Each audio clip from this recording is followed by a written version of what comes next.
Assalamualaikum warahmatullahi wabarakatuh. Saya Anggi Agusneni Indah dari Sekolah Dasar Negeri Cilebu 3, Kabupaten Bogor, calon guru penggerak Angkatan 7 akan melakukan aksi nyata modul 1.4 tentang budaya positif.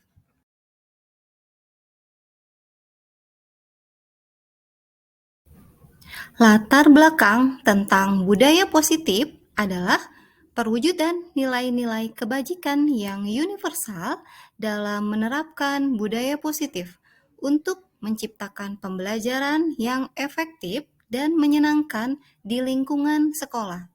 Sebagai pendidik, kita menuntun murid untuk dapat menerapkannya dalam kegiatan aksi nyata di kehidupan sehari-hari, serta mewujudkan kesadaran diri dan tanggung jawab untuk melaksanakannya dan keyakinan yang sudah disepakati bersama.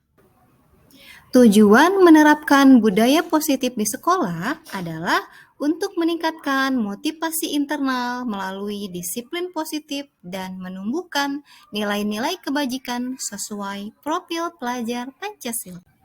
Adapun tolak ukur yang saya lakukan adalah menerapkan budaya positif, menumbuhkan motivasi internal pada murid, membentuk keyakinan kelas yang sudah disepakati bersama, menumbuhkan nilai-nilai kebajikan, guru menerapkan posisi kontrol manajer, dan guru menerapkan segitiga restitusi pada kasus yang ada di kelas. Lini masa tindakan yang saya lakukan, yang pertama, menemui kepala sekolah untuk menyampaikan pentingnya menerapkan budaya positif di sekolah, lalu meminta izin kepala sekolah untuk mendiseminasikan aksi nyata modul 1.4 tentang budaya positif, kemudian berkolaborasi dengan rekan guru untuk melakukan diseminasi budaya positif yang ada di kelas, kemudian menerapkan budaya positif dalam kehidupan sehari-hari. Berikut ini diseminasi budaya positif yang saya lakukan di sekolah.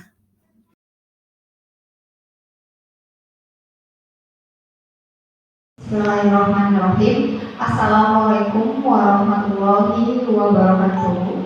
Alhamdulillah, puji dan syukur kehadirat Allah Subhanahu wa Ta'ala atas segala nikmatnya.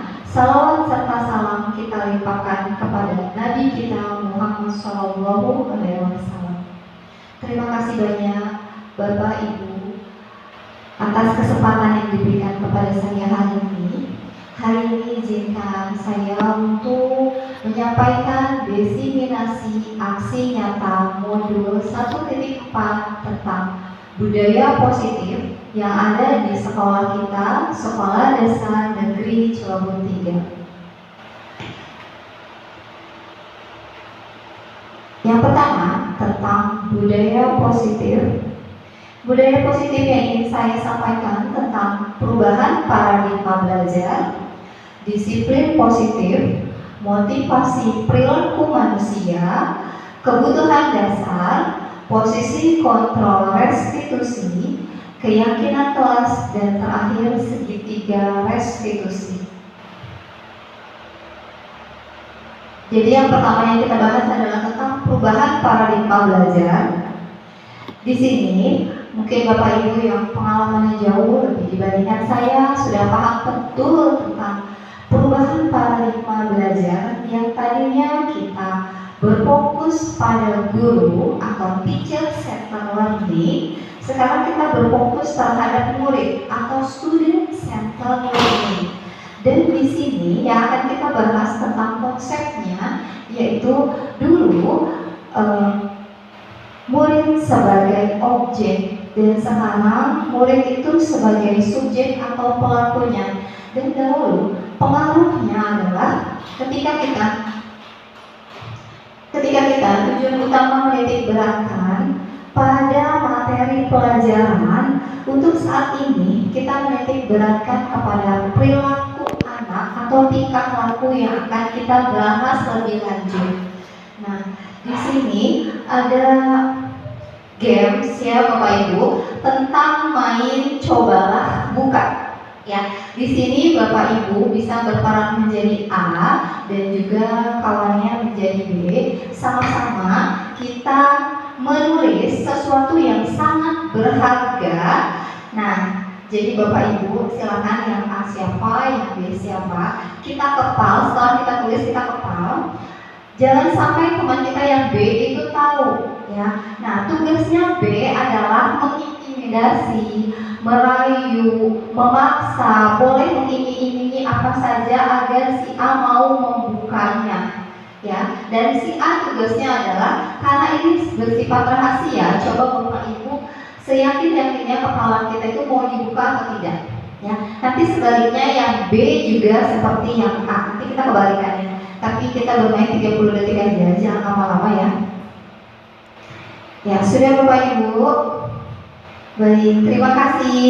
Nah, kesimpulan yang sudah kita mainkan adalah apa yang ada yang membuka kepala tangannya kan?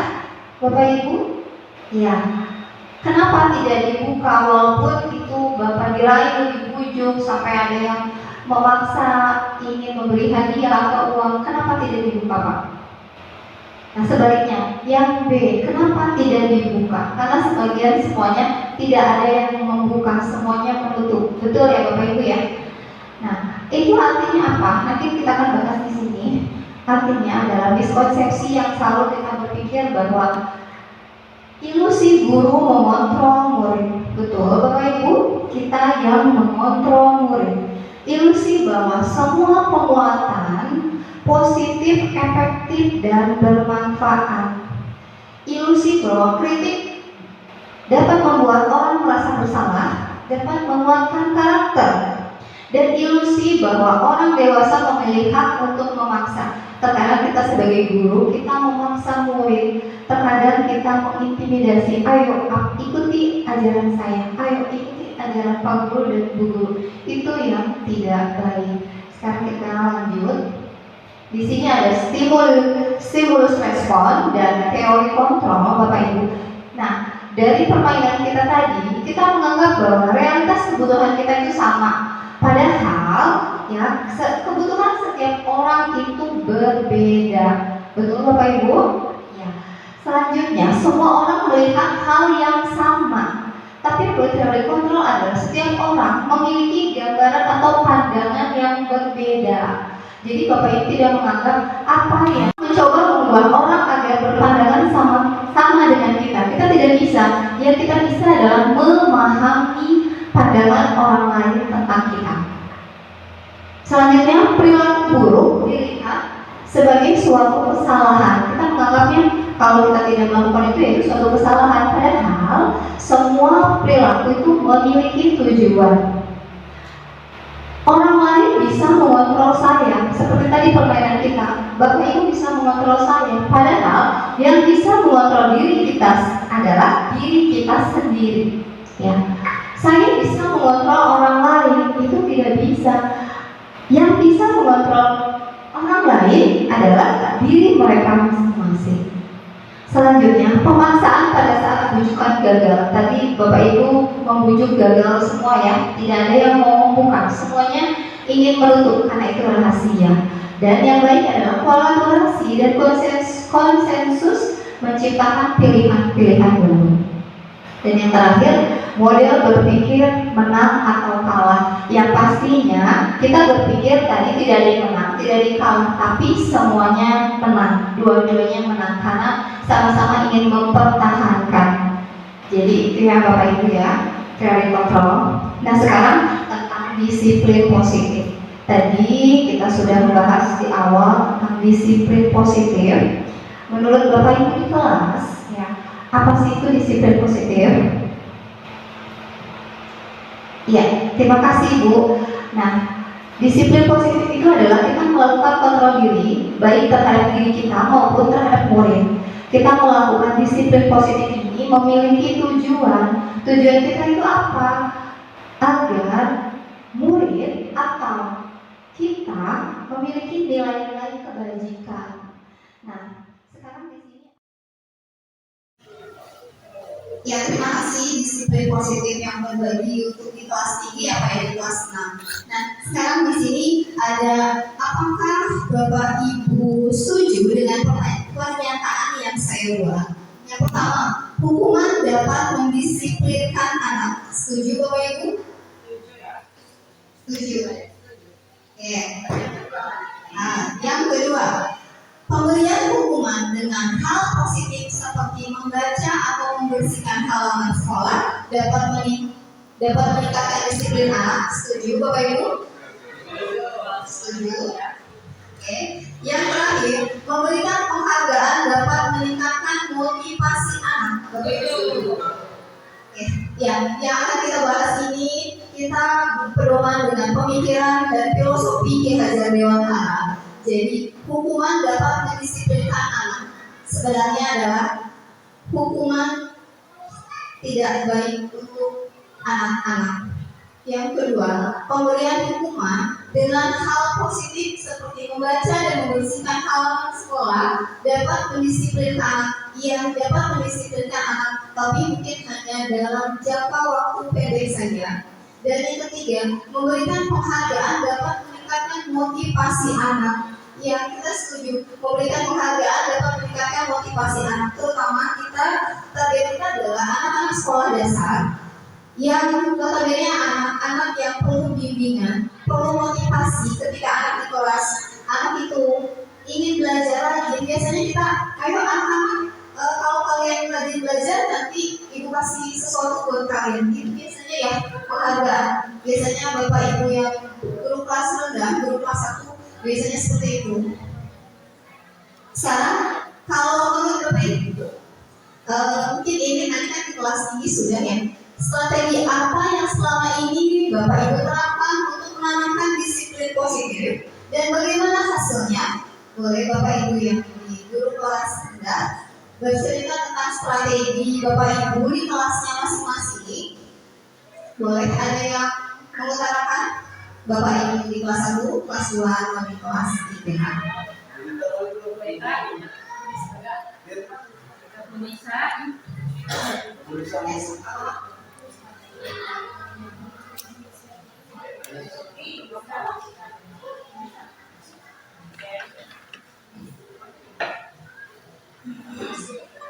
Nah, baik, terima kasih Bu. Kebetulan saya perwakilan dari kelas rendah ya Bu.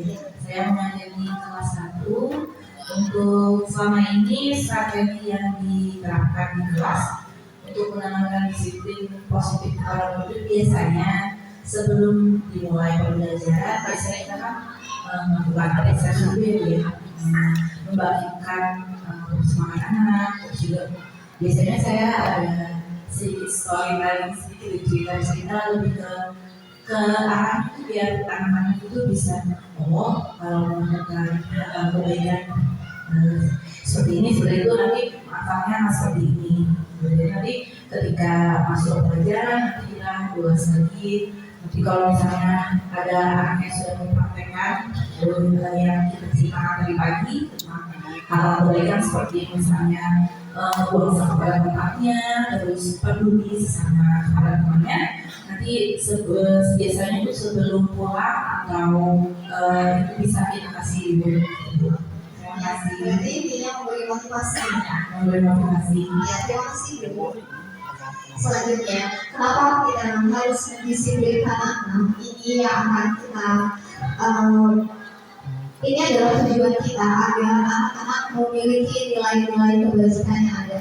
Jadi nilai-nilai kebajikan yang ada semoga bisa mengacu kepada profil pelajar Pancasila. Jadi yang pertama tentang beriman, bertakwa kepada Tuhan Yang Maha Esa, berakhlak mulia, mandiri, gotong royong, berkebinekaan global, dengan kritis dan kreatif. Jadi tujuan kita mendisiplinkan anak agar anak memiliki nilai-nilai kebajikan sesuai dengan profil pelajar Pancasila. Nah, yang tadi di awal kita, kenapa ya kita harus seperti ini? Ini adalah 3 motivasi perilaku manusia yang akan kita gunakan, baik untuk murid ataupun untuk kita sebagai pendidik. Yang pertama, motivasi yang pertama, ketika kita menghadapi sesuatu itu, motivasinya adalah untuk menghindari hukuman atau ketidaknyamanan. Yang kedua, untuk mendapat imbalan atau penghargaan. Yang ketiga, untuk menjadi orang yang mereka inginkan dan bisa menghargai diri sendiri dengan nilai-nilai yang mereka percaya. Jadi ini motivasi kita ya Bapak Ibu. Di sini ada pertanyaan. Mudah-mudahan Bapak Ibu bisa menjawab dengan hati nuraninya dan sesuai dengan Bapak Ibu yang Bapak Ibu rasakan ya. Yang pertama, sebagai seorang pendidik, saat Bapak Ibu hadir di suatu pelatihan, motivasi apa yang mendasari tindakan Bapak Ibu hadir dalam pelatihan tersebut? Yang pertama, apakah Bapak Ibu hadir karena tidak ingin ditegur oleh pengawas atau kita kepala sekolah atau pendiri? Yang kedua, apakah Bapak Ibu hadir karena ingin dilihat, mendapat pujian atau mendapat penghargaan dari ibu bapak sekolah? Yang ketiga, atau karena Bapak Ibu ingin menjadi seorang guru pembelajar sepanjang hayat? Boleh di sini ya, silakan yang ingin. Jadi mungkin semuanya ya satu-satu dulu ya. Misalnya Pak Nanang, Bapak kalau hadir karena ada pelatihan, apa alasan Bapak hadir ke tempat tersebut? Motivasi Bapak itu apa? Selfie biasanya. Selfie. Ya. Lebih kepada ingin mengembangkan kembali lah. Ingin mengembangkan diri. Oke, berarti yang ketiga ya Pak ya? Yang ketiga. Untuk Bapak Soli, apa Pak? Kalau lihat dari motif polisi ada di depan, itu yang ketiga. Mic-nya dipakai Pak. Ya udah. Yang apa? Ya, kalau lihat dari pilihannya, ya saya milih yang ketiga. Harus sesuai dengan keinginan kita sendiri sebenarnya, refleksi diri kita sendiri. Bapak yang ketiga, oke. Wow. Yunisa, Yunisa, apa Bu? Sama sih Bu, kalau misalnya melihat dari opsi itu lebih ke yang ketiga. Yang Tapi kalau misalnya lebih sesuai dengan yang kita, maksudnya mengapa mengambil ilmu dari mana pun. cerita. Kalau untuk saya pribadi sih yang ketiga ya Bu ya.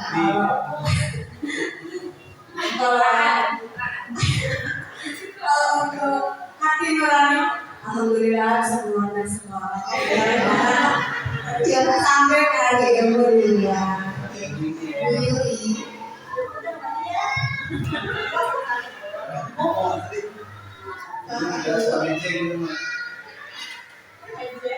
Ya lebihnya itu kali ya Bu ya. Kalau yang buat pilihan sama aja, yang ketiga yang pengarang mejeng ya mungkin ada juga. Iya, baik. Bu Febi. Ya, saya pribadi sama. Yang ketiga, ini belajar dulu. Oke, yang ini Bu Febi. Kalau mereka, Kalau saya mungkin sama ya, pasti yang ketiga karena main terbaik dibandingin yang pertama yang kedua. Tapi lebih ya lihat orang lain gitu.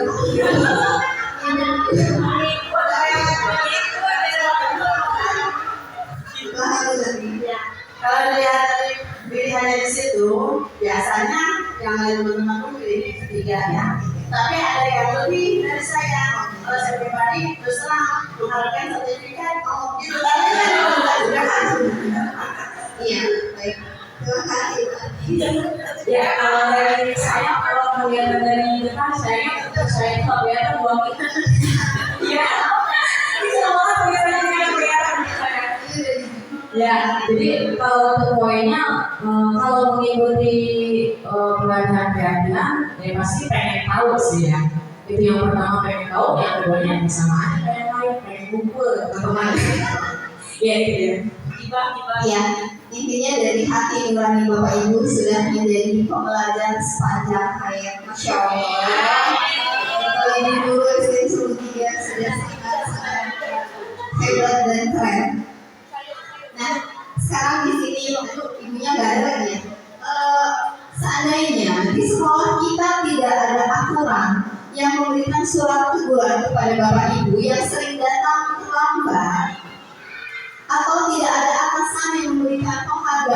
bagi Bapak Ibu yang paling terbaik, apakah Bapak Ibu akan tetap datang tepat waktu untuk mengajar murid-murid Bapak Ibu? Mohon diberikan alasannya.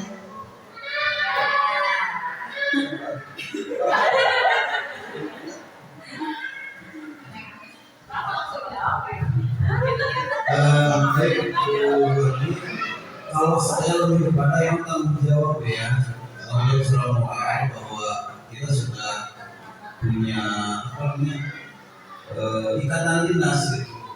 Di satu sisi ikatan dinas yang kedua memang tanggung jawab moral bahwa ada atau tidak ada hiburan, ada atau tidak ada surat peringatan.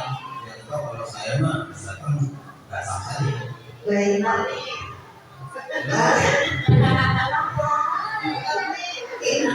Nah, jadi inilah tadi kan Bapak Ibu memilih motivasi yang ketiga. Jadi motivasi yang pertama ini berhubungan dengan murid juga bisa ya Pak, untuk kita aja. Jadi untuk menghindari ketidaknyamanan atau hukuman, ini adalah motivasi yang paling rendah dibandingkan tadi motivasi yang kedua dan ketiga. Jadi motivasi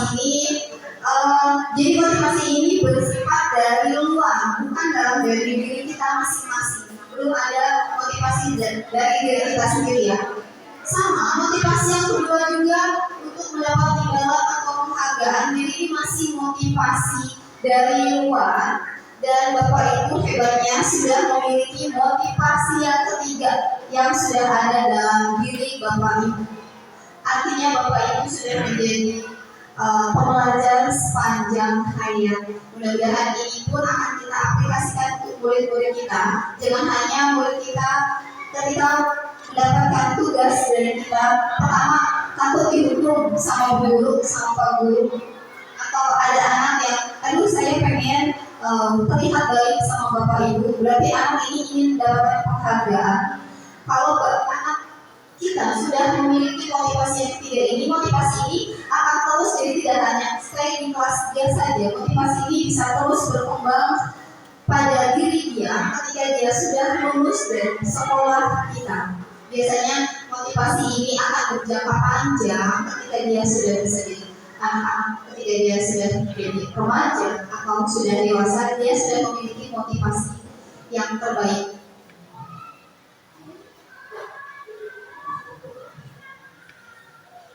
Selanjutnya tentang kebutuhan dasar manusia. Sama hal ini juga menurut William Glasser, ya, ada 5 kebutuhan dasar manusia, terutama untuk murid-murid kita ya. Biasanya kita bisa tahu kenapa sih anak kita suka nakal. Nah, ini ada 5 kebutuhan yang di salah satunya tidak tercukupi baik di rumah maupun di sekolah. Yang pertama, kebutuhan untuk bertahan hidup atau survival. Yang kedua, kasih sayang dan rasa diterima, love and belonging. Ketiga, kebutuhan tentang kebebasan atau freedom. Yang keempat, tentang kesenangan, fun. Yang kelima, tentang penguasaan atau power. Ada pertanyaan di sini. Di sini saya ambil ada IPK guru kelas 2 SD Negeri 3 bingung menghadapi ulah salah satu muridnya yang bernama Doni, ya, karena beberapa anak teman-temannya di kelas 2 sering datang dan mengeluhkan kalau Doni sering meminta bekal makanan atau jajanan teman-temannya. Nah, jika Bapak Ibu menghadapi seperti Ibu Eka, apa yang Bapak Ibu lakukan? Kebutuhan apa yang mendasari Doni melakukan hal tersebut? Boleh Ibu Eka sebagai gurunya?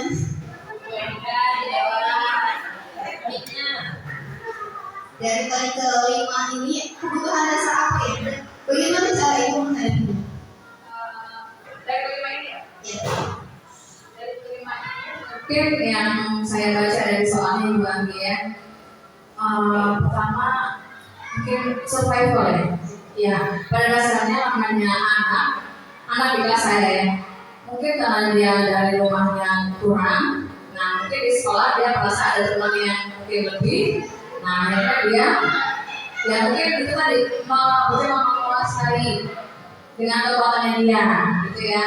Akhirnya dia mungkin meminta temannya, ya mungkin kita jajan gitu. Kalau saya pribadi mungkin melihat latar belakang dia nggak langsung ngejudge dia, mungkin anaknya Saya lihat dulu, saya lihat kondisi keluarganya, orang tuanya seperti apa. Nah, ya mungkin kalau saya bisa bilang anak-anak yang jajan lebih boleh dikasih. Ya kalau saya punya, ya mungkin saya bisa kasih. Gitu.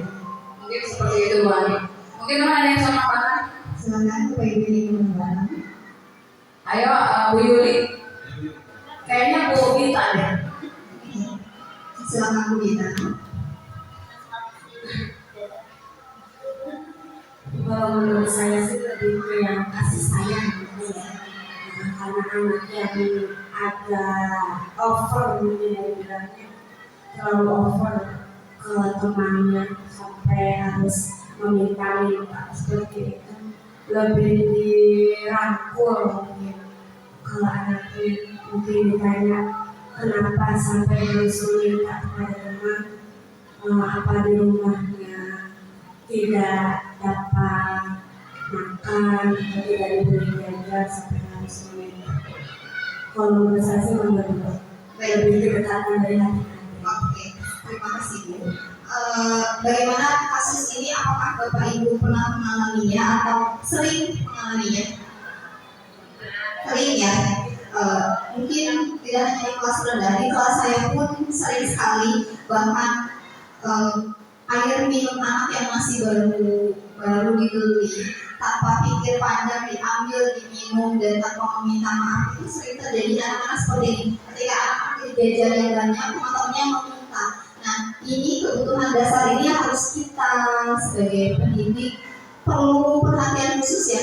Jadi anak ini adalah butuh yang pertama adalah karena dia butuh untuk bertahan hidup. Ya, karena di survival ini bersifat fisiologis yang sangat mendasar, artinya dari kesehatan, lingkungan rumah, serta makanan, ini adalah kebutuhan anak. Jadi doni itu yang dibutuhkan adalah kebutuhan bertahan hidup bagi doni.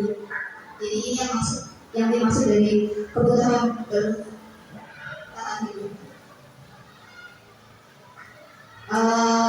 Kalau misalnya yang tentang kasih sayang dan rasa diterima, mungkin lebih ke hubungan antara kita ya sesama guru, bahkan murid dan guru. Biasanya kita harus memberikan perhatian lebih ketika anak, kenapa ya kok ya nggak bisa diem. Nah itu mungkin anak ini perlu perhatian, perlu kasih sayang.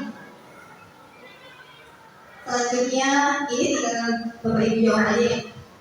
Aku senang bermain kejar-kejaran dengan ibu guru, seru. Berarti dia kebutuhan dasarnya apa Bapak Ibu? Cinta dan kasih sayang, kesenangan, kebebasan, penguasaan, atau bertahan hidup? Kesenangan. Oke, Masya Allah Bapak Ibu. Yang kedua, ibu guru bilang, aku tidak boleh bersenandung waktu mengerjakan tugas. Katanya kelas harus tenang, tidak ada suara. Kan biar seru jadinya. Nah itu kebutuhan apa Bapak Ibu? Kebebasan. Apa?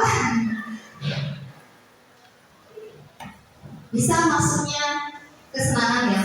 Nah di sini menyetir mobil itu seru. Kesenangan. Oke, ibu kejar aku karena ibu sayang aku. Cinta dan kasih sayang. Selanjutnya, aku hebat kan? Bisa bikin ibu guru kejar aku. Ya, penguasa. Aku bosan belajar mulai terus di dalam kelas. Kebebasan. Ibu guru tidak menyapaku hari ini, padahal aku pakai jepit rambut baru. Ya, cinta dan kasih sayang. Karena itu perhatiannya. Nah, yang ini yang paling seru ya, untuk membahas tentang posisi kontrol restitusi. Jadi di sini ada 5 posisi yang harus kita lakukan. Sebelum saya bahas, ada 5. Pertama, posisi kontrol sebagai penghukum. Kedua, pembuat rasa bersalah. Ketiga, posisi sebagai teman.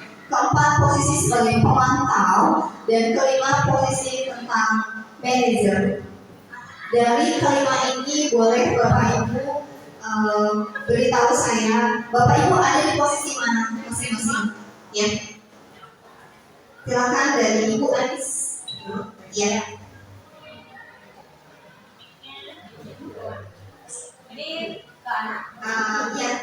introspeksi diri kita, refleksi kita sudah menjadi guru yang sebagai apa ya?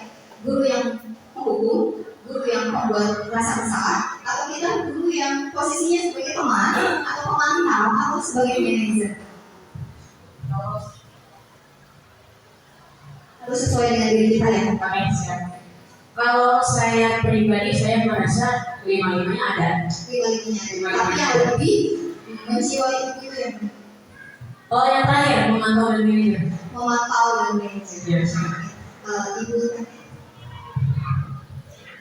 Karena kebetulan saya ngajar kelas tinggi, gitu ya, ngajar di kelas 5 kan, kelas 5 itu kan masa-masanya anak berkembang gitu ya. Kalau saya lebih memposisikan ini sebagai teman. Berikan. Ibu Kebetulan saya sekarang ada di kelas 2. Karena mungkin anak-anak ya. Anak-anak saya juga bingung. Bandel, saya hukum salah. Jadi kadang-kadang saya ngerasa, oh saya harus jadi rumah aja deh. Gitu Pak. Ibu Devi. Lima-limanya ada ya, Sebenarnya oke. yang lebih ini teman. Lebih ya teman. Ibu kita. Yang juga lima-limanya ada. Biasanya lebih Aktif banget. Jadi untuk merangkul semua biasanya teman. Bisa Sama Bu, saya dulu di kelas rendah. Saya merasa lima-limanya ada, cuma saya juga masih belajar gitu. Untuk saat ini pegang di kelas rendah, di kelas 1, saya lebih merasa menjadikan model saya itu teman. Ya, suasana kelas tuh menyenangkan, terus juga anak-anak merasa aman. Bapak Sony. Baik, kalau dilihat dari sini rasanya kalau pembuat merasa bersalah itu saya kira ada ya. Kemudian pembuat juga saya jarang sekali memberikan hukuman. Baru mau dimulai yang nggak suka bikin PR, paling udah bikin perjanjian. Yang nggak bikin PR kita suruh ngasih bersih WC begitu, baru mau dilaksanakan. Nah yang sekarang yang lebih ada kayaknya teman dan pemantau dan manajer, karena mengenai sudah besar, jadi sudah bisa diandalkan. Ya, kita tinggal mengarahkan dan memanage juga memimpin. Itu aja. Terima kasih. Bapaknya. Sama dengan masuk dari satu jenjang ya. Artinya lebih pada memantau sekarang. Memantau. Kita angkat satu-satu ya. Jadi di sini kalau kita sebagai penghukum, ya saya tuh senang banget ya belajar tentang posisi kontrol ini karena introspeksi banget ya. Kita berada di posisi mana? Yang pertama, sebagai penghukum biasanya suara kita tinggi, bahasa tubuh kita, mata melotot, jari menunjuk anak ketika anak dalam memiliki kasus kita dengan cara seenaknya kita menghukum anak. Hasil yang terjadi ketika kita menghukum anak adalah kemungkinan anak marah dan dendam. Dan lebih parah lagi, anak bisa mencoret-coret bukunya. Bahkan ketika bapak ibu pulang, anak bisa menggores mobil atau motor bapak ibu. Ini hasil yang atau hasil penelitiannya seperti ini. Jadi semoga kita tidak menjadi guru yang sebagai penghukum ya. Dan pembuat merasa bersalah. Biasanya nada ini halus, memelas, bahasa tubuh juga merapat kepada anak. Nah hasilnya ternyata dibandingkan penghukum, guru yang membuat merasa bersalah ini sebenarnya lebih parah untuk hasil anaknya ya Pak ya. Jadi anak ini bisa saja memendam perasaannya, anak ini bisa trauma dan tidak sanggup merasa, oh saya sudah gagal, saya sudah tidak bisa menjadi anak murid yang baik.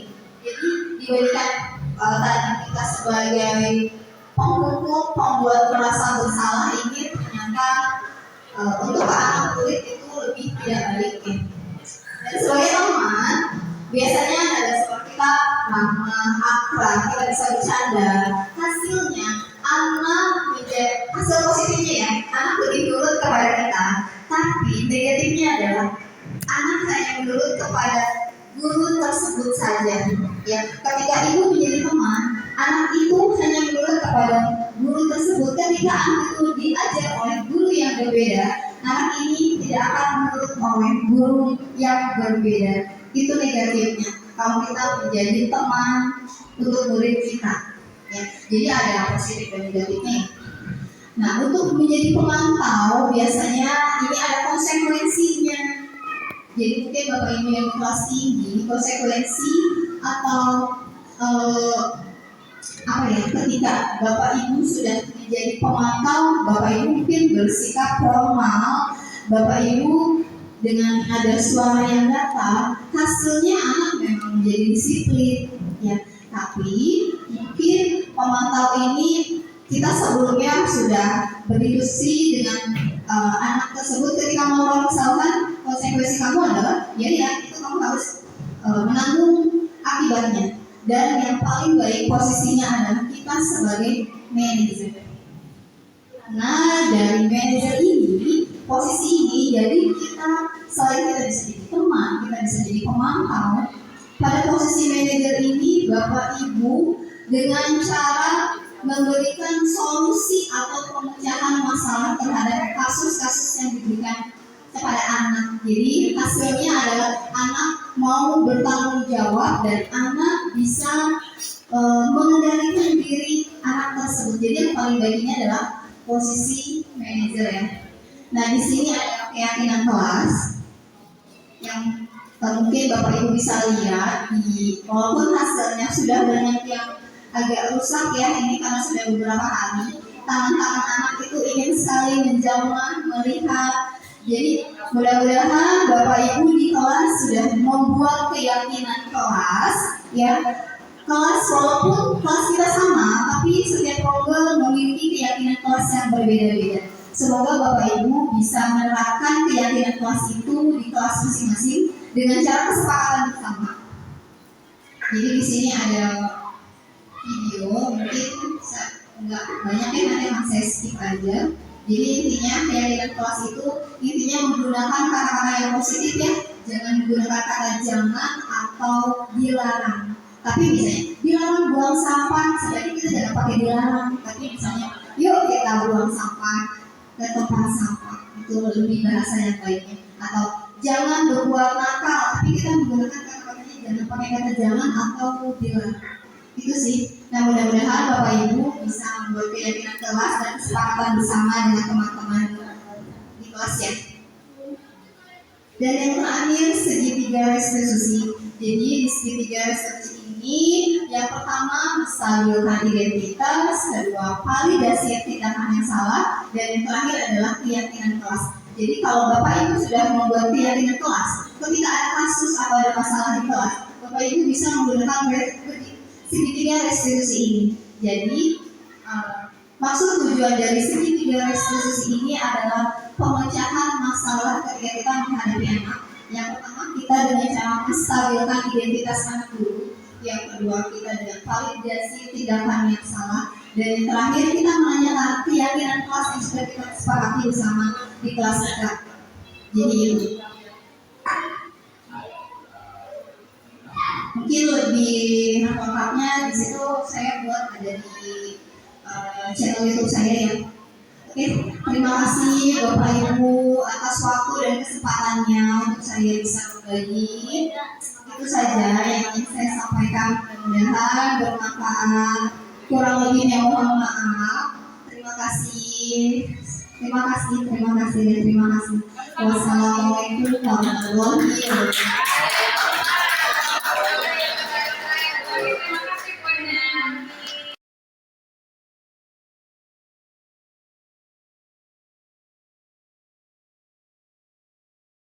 Kita akan membuat keyakinan kelas ya.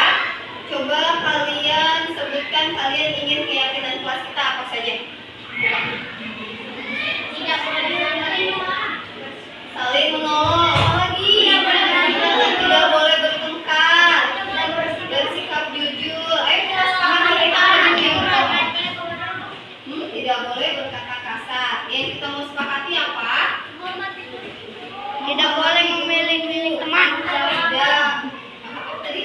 Tidak boleh memilih teman. Bertanggung jawab. Kita sepakati kita mau apa? Yang pertama, bersikap jujur, sepakat? Kita tulis dulu di sini ya. Bersikap jujur. Oke, selain itu apa lagi? Menghormati guru. Apa lagi? Saling menolong. Yang lainnya? Tidak boleh bolos. Menghargai teman. Datang tepat waktu. Yang kita sepakati apa? Datang tepat waktu. Menghormati guru, sepakat itu? Nah, yang nomor 2 kita sepakati ya, menghormati guru ya. Menghormati guru. Oke, yang lain semangat dong. Apa lagi? Bertanggung jawab. Apa lagi? Saling menolong. Yang lainnya? Saling menghargai, membersihkan kelas. Yang mau kita sepakati apa? Piket, tanggung jawab piket. Ayo kita mau sepakati apa? Berbicara sopan. Yuk kita sepakati bersama ya. Tadi kan sudah memilih satu-satu.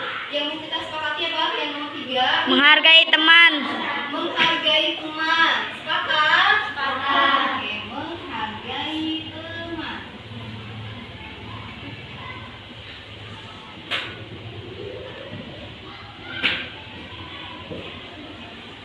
Oke, ada lagi nggak? Ada yang mau kita tambah lagi apa lagi?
Terima kasih Pak. Kamu tahu kenapa kamu ibu panggil ke sini? Iya ibu, karena saya datang terlambat. Kamu tahu nggak perbuatan kamu ini benar atau salah? Iya bu, tapi kan saya datang terlambat karena mamaku tidak bangunin aku. Jadinya aku kesiangan deh bu. Dengar ibu ya sekarang, manusia tidak ada yang sempurna, pernah melakukan kesalahan. Sama ibu pun pernah melakukan kesalahan. Dengan kamu datang terlambat seperti ini, enak tidak? Nyaman tidak? Iya ibu, gak enak. Aku jadi tidak nyaman belajarnya. Aku sampai berkeringat karena berlari-lari ya. Capek bu. Aku tadi juga malu sama teman-teman aku. Ada yang ngelajar aku bu. Coba kamu ceritakan sama ibu, kenapa bisa sampai seperti ini? Biasanya kamu tidak pernah datang terlambat. Itu karena mama aku sudah belajarkan aku. Tapi ibu, itu kan tugas mamaku. Bukan aku yang salah. Tapi mamaku yang kesiangan bangunin aku. Kamu masih ingat tidak keyakinan kelas kita? Iya ibu, Apa saja keyakinan kelas itu yang kita sepakati? dilarang berbicara kasar, tidak boleh datang terlambat, dilarang menunjuk teman, tidak boleh bercanda di kelas, menjaga kebersihan kelas, menghargai teman, dan masih banyak lagi bu. Menurut kamu, Asifa sudah meyakini kelas itu belum? Ya ibu, aku salah. Aku sudah melanggar keyakinan kelas yang sudah disepakati bersama teman-teman. Kamu mau memperbaikinya? Mau Ibu. Jadi, kamu harus tidur lebih awal agar kamu tidak kesiangan bangunnya. Dan kamu kan bisa memasang alarm supaya kamu bisa set waktu jam berapa kamu bisa bangun tidur. Bisa? Bisa. Kamu itu jangan lupa meminta maaf sama mama, ya, karena kamu belajar mandiri dan tanggung jawab. Baik Ibu, terima kasih Ibu. Baik, sekarang Asyifa kembali lagi ke kelas ya.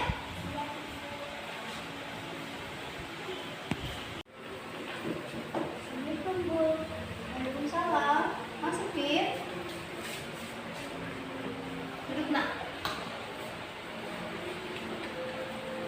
Pino tahu kenapa Pino ibu panggil ke sini? Memang ada apa Bu? Tadi Asyifa bilang sama ibu tempat pensilnya hilang. Dan ada teman kamu yang melihat kalau kamu menyembunyikan tempat pensilnya Asyifa. Enggak kok Bu. Benar? Iya Bu. Kenapa kamu melakukan itu, Pino? Kan tadi aku ingin meminjam pensil Asyifa. Tapi dia bilang tidak ada, padahal kan pensilnya banyak sekali. Aku sembunyikan saja tempat pensilnya Bu. Menurut kamu perbuatan kamu ini benar atau salah? Iya Bu. Dengan ibu ya, Pino ya.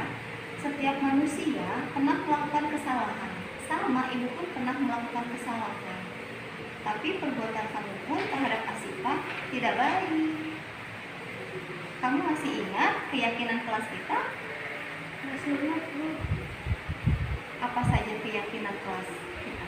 Dilarang berbicara kasar, dilarang terlambat ke sekolah, dilarang mengejek teman, selalu peduli teman, dan menghargai teman, dan masih banyak lagi Bu. Menurut Pino sudah meyakini kelas kita. Iya Bu. Bagaimana Pino mau memperbaiki kesalahan Pino? Bagaimana caranya Bu? Kamu mau mengembalikan tempat pensilnya kepada Asyifa? Ya sudah, nanti aku akan mengembalikan tempat pensil Asyifa dan minta maaf padanya. Baik, nanti akan ibu panggil ya Asyifa ya. Terima kasih Bu. Asyifa, sini nak, masuk nak. Asyifa, nanti aku akan mengembalikan tempat pensilnya padamu.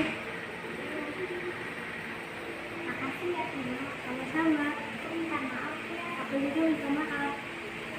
Ya sudah, kalian masuk kelas masing-masing ya. Baik Bu.